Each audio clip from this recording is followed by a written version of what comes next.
Fato É. Hoje é o Dica Cultural número 4 e decidi trazer para vocês esse livro aqui, Dialética do Esclarecimento, de Adorno e Horkheimer, que foi um livro escrito em 1947 por dois grandes expoentes da Escola de Frankfurt, uma importante corrente acadêmica do século XX.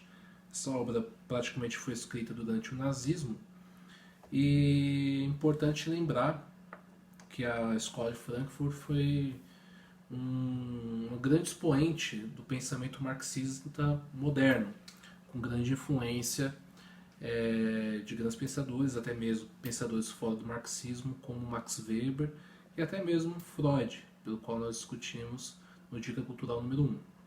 E esse livro, Dialética do Esclarecimento, ele faz, em primeira parte, uma análise do iluminismo. Inclusive, esclarecimento vem desse termo, né? Iluminismo, ou ilustração, né? Algo que é ilustre. Por quê? Eles fazem uma análise crítica sobre aquele pensamento de Kant, de que a razão e a racionalização da sociedade em desfavor do mito, né? A queda da crença, do poder do saber centrado na igreja, e com a reforma protestante ampliado por toda a sociedade poderia então fazer ciência. Esse pensamento iluminista que substituiu a Idade das Trevas, então levaria a obra do homem como centro da sociedade. E a partir daí haveria ao homem uma sociedade mais justa, haveria ao homem uma qualidade de vida melhor, haveria ali uma evolução social. Isso é um pensamento iluminista.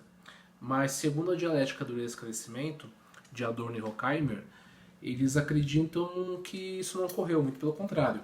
O que houve foi uma instrumentalização da razão, ou seja, tecidos sociais dominantes utilizaram da razão como técnica de dominação dos demais tecidos sociais, dos demais grupos sociais, a ponto de que o homem, na verdade, ele vive uma estrutura totalitária, né, dentro de uma sociedade. Ou seja, se antes havia a crença do mito e o poder da religião, agora ele estava nas mãos do poder da razão dos demais tecidos capitalistas. E com isso, Adorno e Horkheimer faz uma importante crítica à racionalização, né, ou instrumento da razão em desfavor da queda da mitologia, ou seja, a perda do poder da igreja, que é um pensamento bastante ligado a Max Weber. Enfim, quando ambos trouxeram essa didática relacionada à queda da mitologia e a ascensão do poder da razão, eles trouxeram o conceito de que o homem não é livre. Ele tem a sensação no sistema capitalista, principalmente no século XX, de que ele tem a liberdade de fazer suas escolhas, mas na verdade ele está numa teia de dominação. E aqui ele cita inclusive a dominação cultural. O termo indústria cultural vem justamente desse livro, vem justamente dessa obra. Por quê? Porque eles utilizam o termo da indústria cultural como um meio de tirar a autonomia das pessoas.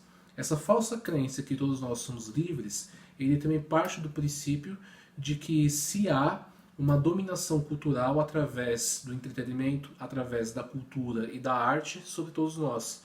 O capitalismo moderno, o capitalismo no século, principalmente no século XX e agora no século XXI, utiliza de várias técnicas de dominação de toda a sociedade, né?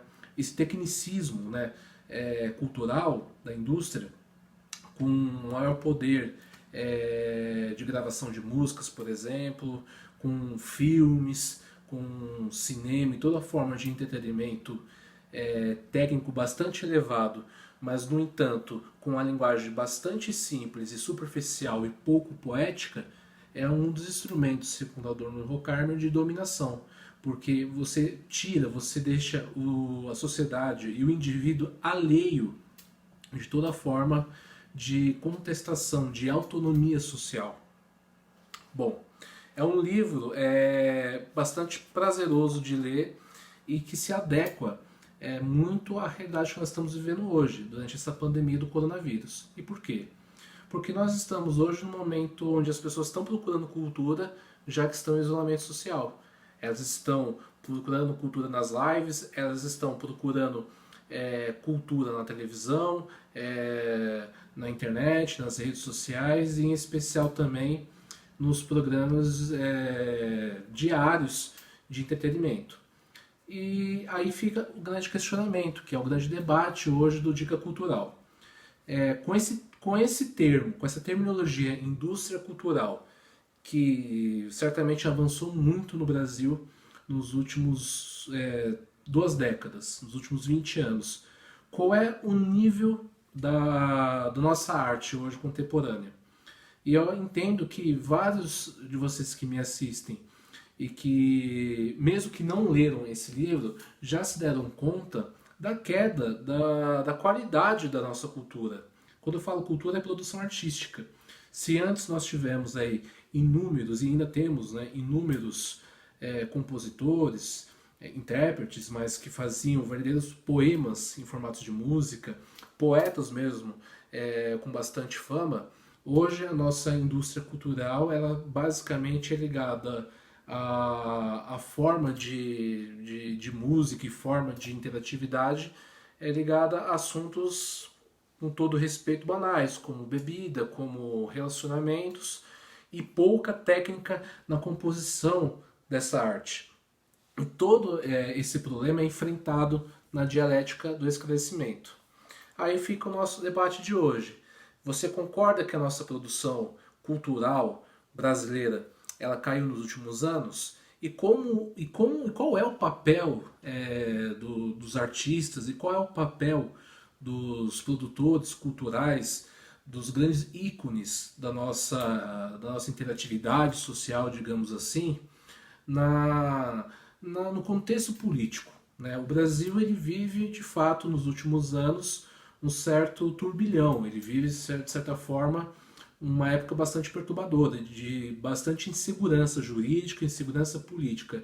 E qual é o papel dos artistas nisso? Será que estão desempenhando esse papel ou será que estão sendo isentos, né? Somente estão preocupados com o seu valor, com o seu cachê? Enfim, fica o debate e fica também o convite para ler essa importante obra do século XX. Muito obrigado e até o próximo vídeo.